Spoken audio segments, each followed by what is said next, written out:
You're listening to All Kinds of Catholic with me, Teresa Alessandro. My conversations with different Catholics will give you glimpses into some of the ways we're living our faith today. Pope Leo, quoting St. Augustine, reminds us, "Let us live well, and the times will be good. We are the times." I hope you'll feel encouraged and affirmed, and sometimes challenged, as I am in these conversations. Join our podcast community, get news and background information about the conversations, and share your thoughts if you want to. You can get the newsletter and each episode straight to your inbox by going to allkindsofcatholic.substack.com and clicking on subscribe. It's free. That web address is in the episode notes too, and I'd love you to draw closer to our community. Thank you. Listeners, we've had a few episodes looking at Catholic history. So just to recap, we had Sister Gabrielle in episode 36 talking about her Catholic recusant history in the north of England. We had episode 45 about Harvington Hall in Worcestershire with Deacon Paul. We had episode 70 coming from Padley Martyrs Chapel near Sheffield. But today we're doing some Catholic history in London. Listeners, thanks for joining today's episode. This is an exciting special episode. I'm out in the streets of London with Joanna, with a great deal of background noise. We're standing by Westminster Cathedral, and Joanna is going to tell us a lot about Catholic history during today's episode, or at least a snippet of Catholic history, given how much there is in London. Listeners, Joanna offers Catholic history walks around London. That's another thing you can do if you're visiting for the day, if you don't happen to live here. So I'll put a link to the Catholic History Walks website in the episode notes so you can find it. But tell us a little bit about what that's all about, Joanna. This was started as an informal idea for the fun of it with a group of people, and I'm still running it all. You just turn up, look up Catholic History Walks, no need to book, just turn up. If 500 of you do at the same time, somehow I'll cope. But it never is like that. There's half a dozen, maybe 2 dozen at the most. Sometimes people from America have contacted me via the website and asked, would I lead a walk for their family? So I say yes, and then, of course, I open it up to everyone. So you make really nice random friendships. You turn up, and I have 1 or 2 places where we meet. The instructions are all there. It says on the website, here are the next walks. So it's Westminster Cathedral, 11 o'clock, or whatever it is. In the summer, I do some summer evening walks. It's Westminster, it's the City of London, which is separate, maybe starting at John Henry Newman's birthplace, worth seeing, back at the Bank of England, or across the river in Southwark. We start at a Catholic church, we start at St George's Cathedral, and I've done some around the Tower of London. We don't go in. If you want to do that, you buy a ticket, you go in. The Beefeaters, in fact, give excellent talks. Incidentally, many of them are Catholics, they're all chaps who've served in the army. Google Catholic History Walks and everyone's welcome. And we walk rain or shine, and if it really pours, it's kind of fun. It just is kind of fun, sheltering under a tree or in a shop with a bunch of people who've never met. I mean, we've had some very, very, very happy evenings. Joanna, perhaps you set the scene for us. Why are we standing outside Westminster Cathedral to begin? We're standing outside Westminster Cathedral, this place which is next to London. The Minster, which we'll reach in a bit, to the west of London, established by our last Saxon king, Edward the Confessor. But we're standing outside Westminster Cathedral, the great Catholic cathedral dating back to the Catholic revival of the 19th century. So, when did it all begin? Well, it begins, of course, with the Romans, that Roman Empire of which Britannia, was a part, and of which, of course, the Holy Land was a part, into which our Lord was born. Our Lord was a citizen, if you like, of the Roman Empire, and so were all the people here in Britannia. It was Roman. And the faith certainly came to us in those Roman times, after the great events of our Lord's death and resurrection, ascension to heaven. We know the apostles went out and took the faith everywhere. At some very early stage it came here. There's no question of that. It's a question of when. Lots of legends worth discussing on another podcast. But at the moment, let's just remember we were part of the Roman Empire and the faith came here in those early days. Collapse of empire, the date usually given is 410, when the Roman legions departed. And then arrival of, oh gosh, that's crashing in the background. It's just the noise of modern London. It's not any stray Romans still bashing their swords around. It's atmospheric, isn't it? It's very atmospheric. It's London, but it is very noisy here. So as the Roman Empire collapses, the Angles and Saxons arrive from across the sea, bringing with them the strange Germanic language in which I'm speaking to you at the moment. And they have to be evangelized anew, and the Pope sends Augustine, not the famous Augustine, but our Augustine of Canterbury, and a band of Benedictine monks, and they land on the Kent coast, and the fresh evangelization begins of the Anglo-Saxons. And then, as I've mentioned, we become Christian, and our last major Saxon king, Edward the Confessor, who is a canonized saint, starts an abbey to the west of London. The word Minster is a Saxon word. There's a place in Germany called Munster. It's the same word. And there are minsters all over our country, including towns with the name Minster in them. And this was the Westminster, and the monks toiled the soil, built a church, and of course it's grown over the centuries. The first great Norman king, William the Conqueror, horrid man, but there you go, was crowned in the new Westminster. And all our kings have been crowned there, up to and including our current king, a rather good chap, was crowned there a couple of years ago.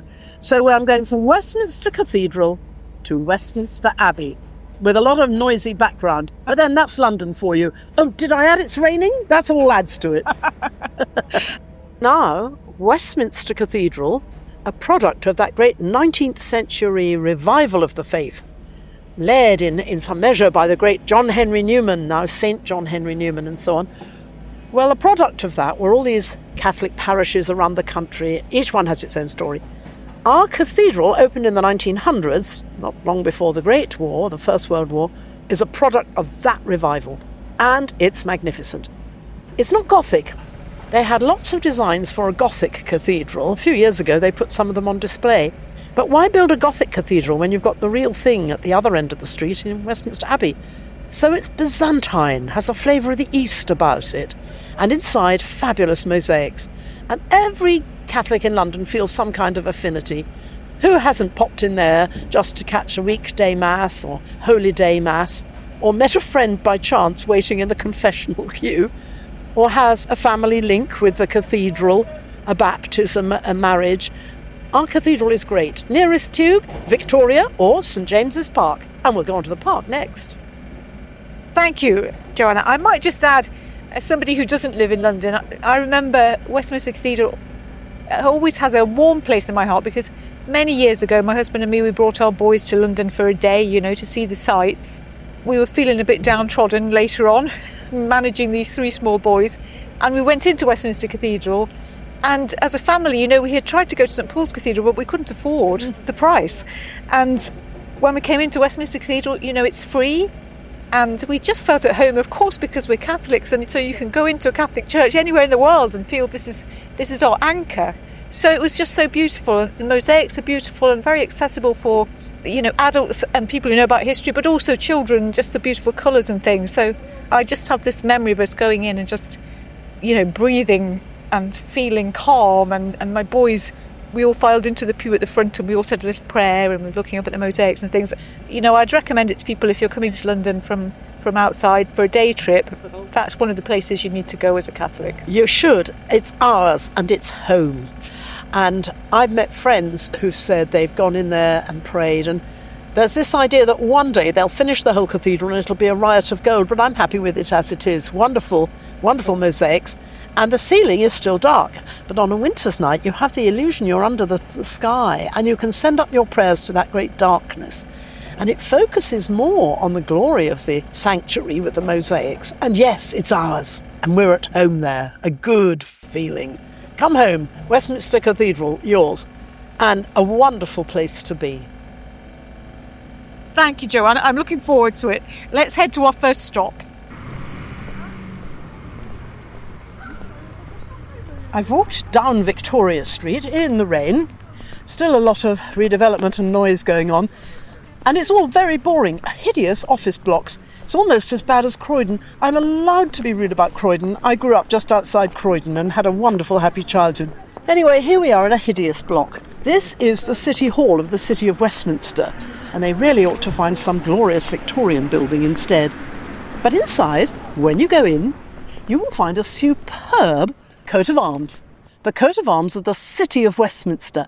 And on that coat of arms, you will see her, the Virgin Mary, Our Lady, the Holy Virgin, holding the Christ child, and she's standing on the Thames, depicted on the coat of arms of the city of Westminster. Custodi civitatem Domine, O Lord, guard the city. And there it is, and there she is. Why? Well, there's a very, very long tradition of talking about Mary in Westminster. Listeners, we had to move on quickly from the Westminster City Council offices. My humble recording equipment was causing some concern. So we moved on down the street and round the corner, and set amongst those modern office blocks, there was a little red brick building, which Joanna knew about. So we're just pausing on our way on this journey outside a school that the sign says it was founded in 1688, and Joanna knows all about it.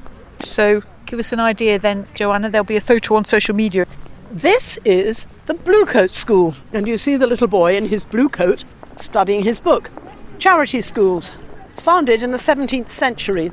Actually, when you look up local records, part of the reason for the foundation of these schools, charity schools for the poor children, is that there was a concern that Jesuits were running schools for children secretly, and it's very likely true they were. Anyway, the authorities, Anglican at that time, sudden revival of Protestantism, glorious revolution and all that, they created these charity schools. So here is the Bluecoat School, a delightful little building, absolutely charming gem in the middle of busy modern Westminster. Across the road, a bit further back, is the Greycoat School for Girls, using the old name, the Greycoat Hospital. And the girls there, it's a big comprehensive now, still wear a grey uniform. And further up, near our great cathedral, in fact, is the pub, the Greencoat Boy, and there's Greencoat Mansions. So these were charity schools. Thank you, Joanna, thank you. Let's move on. So, St James's Park then, here we are, and hooray, the sun has come out for a moment. Let's make the most of that. So tell us why it's even called St James's Park then. So much of the history of Westminster, the Minster to the west of London, is linked with the monks, the Benedictine monks who built that abbey. And they dedicated their fields to saints and so on, and they ran a hospital. I think it was a leper colony, actually, here, and they dedicated it to the Apostle St James. Roundabout nearby, you'll find St Matthew Street, St Anne Street, Abbey Orchard Street. All of the land was owned by the monks. Well, along comes Henry VIII, of course, and his idea is grab it. So the leper hospital and all the beautiful work of caring for these people all goes, and it becomes a royal park. But the name stays, St James. And to this day, the royal court is the Court of St James. When you get your, OBE or whatever you get, seriously, you will get a letter from our court at St James, and foreign ambassadors are accredited to our Court of St James. So the American ambassador presents his credentials to the Court of St James. All thanks to those monks. We should be proud of what they did. And, of course, sad at the destruction of all those abbeys.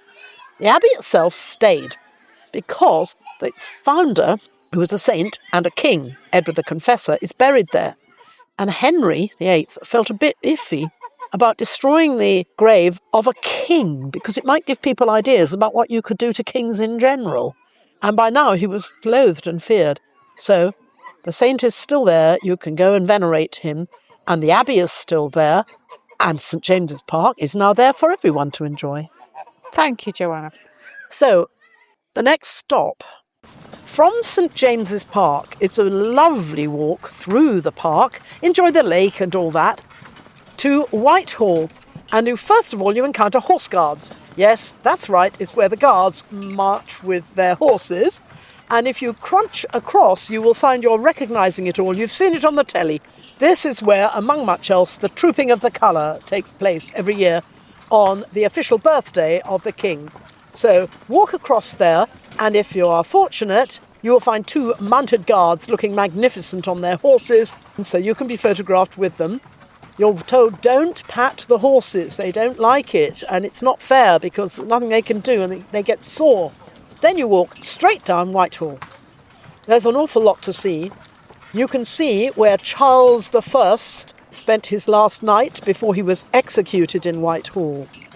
On a happier note, as you walk down Whitehall, government offices either side, you will see statues to some of the great men who led our country in the Second World War, including Viscount Slim, who turned defeat into victory in Burma and more, and including Montgomery of Alamein, Monty. You'll pass Downing Street on your right, often with a gaggle of protesters, and then there it is, Parliament, Big Ben. The Great Hall is the old part of Parliament, and if you stare at the building, you will see it's magnificent and it's Victorian, but this older part is subtly different. That is where Thomas More was tried. That is where Edmund Campion, broken on the rack, was tried. This is the Great Hall where so much of our history has taken place. And pleasingly, it's also where beloved Pope Benedict spoke on his visit to Britain in a magnificent address in which he spoke about faith and reason and the importance of the church and the state working in friendship, and how it is impossible to have everything by just having a consensus. You need moral and spiritual uplifting and guidance. Excellent, excellent. Read his speech. It was said there, in the hall where Thomas More was tried. And just across, and all part of your vision as you're standing at the end of Whitehall, is the Abbey. Its great two towers are not medieval, they're Hawksmoor, 16th, 17th century, but inside, well worth a visit. Here's a tip. You can pay to go in and see where some of the great people from our history are buried, including Queen Elizabeth I and Queen Mary Tudor. But if you don't want to pay and you just want to go in to pray, go to the west door and say that. We want to pop in to pray. Don't take photographs. Don't do anything. Just obey the rule. Go in and pray. You'll find two beautiful icons and you can light candles and pray. As you walk in, skirt carefully and reverently round the tomb of the unknown warrior. Nobody ever wants to walk across it. It's banked by scarlet poppies. And pray for our poor old country, and pray for your own intentions in the Abbey. And then come out again, and that makes a wonderful finish to your visit to Westminster. Thank you, Joanna. That is amazing. I'm going to go and do that in a minute, because I didn't know that tip. Thank you. So just as we're drawing our conversation to a close, Joanna, maybe you'd share with us, what is it that's led you to do these Catholic history walks? Does it speak to your faith in some way? Yes, it does. I think it's very important for Catholics to see the church in the history of our country. It's very easy to get almost trapped in the story of your own parish, which, because of that magnificent revival in the 19th century, is very likely to owe something to that. But that's not the full story of the faith here. And it can get you a bit muddled. You think, well, here I am, I'm a Catholic, and you can't place it in the wider context. The faith came here in Roman times. The faith built our great cathedrals, now cared for by the Church of England, and our great universities, Oxford and Cambridge. Who were these men who built the magnificent cathedrals which have stood through time and are serving time far better than our modern concrete office slabs, which have already got concrete fatigue, Learn the history. So I decided, I'd do some London Catholic history, and I realised I knew quite a lot anyway, it being the capital, and I didn't quite fully understand that as a Catholic you have this bigger picture, and it's something you need to share. It's just that you have to get out of the mentality of just thinking any Catholic church is probably 19th century or even 20th, and it's just a building you pray in. No, the Catholic faith tells us about place names, saints, pub signs, nursery rhymes. There's so much that speaks to us of the Catholic faith we share with our ancestors. And a history walk's the start, and there's lots more. And there's a lot of kind of quirky stuff to learn on the way that you realise fills in the gaps in your understanding of history. And I think we owe it to other people, whether Catholics realise it or not. A lot of people who are not Catholic vaguely expect us to know a bit about history. They know that we are linked with the history. So we should find out about it. And in doing that, we may be opening up their hearts and minds to something much larger and more beautiful. And usually you don't convert somebody by hectoring them or nagging or even telling them Jesus is Lord or something. Just open up the possibility that all of that connection all the way through history, going right the way back, must mean something. And it does. It does. Thank you, Joanna. It's been fantastic talking to you today. I'm really glad we've come out here into the fresh air and done this. I've learned such a lot. I'm going to enjoy editing this episode and just going back over the many things you've taught me and listeners too during this conversation. Thank you so much for your time. The rain has held off, listeners, you'll be glad to know. And also, just in case people enjoyed the Ordinariate episode that we did recently, coming from Husbands Bosworth, I found as we were walking along that this is something Joanna knows about too, and you've a book out even. So I'll put a link to that too in the episode notes if people want to know more. So thank you so much. It's been lovely talking to you. I enjoyed it. I enjoyed it very much. And I would just recommend to people, having walked with you through some of the streets of London this afternoon, Joanna, you're a mine of little bits of information and background stories that haven't made it into the podcast episode. So I'd recommend people make that something on their to-do list to catch up with the Catholic History Walk if they're in the area. I think the rain's coming on. Next stop, a hot cup of tea. Thanks so much for joining me on All Kinds of Catholic this time. I hope today's conversation has resonated with you. A new episode is released each Wednesday, and you can follow All Kinds of Catholic on the usual podcast platforms. Rate and review to help others find it. You can also follow us on social media at Kinds of Catholic. And remember, if you connect with us on Substack, you can comment on episodes and share your thoughts and be part of the dialogue there. Until the next time.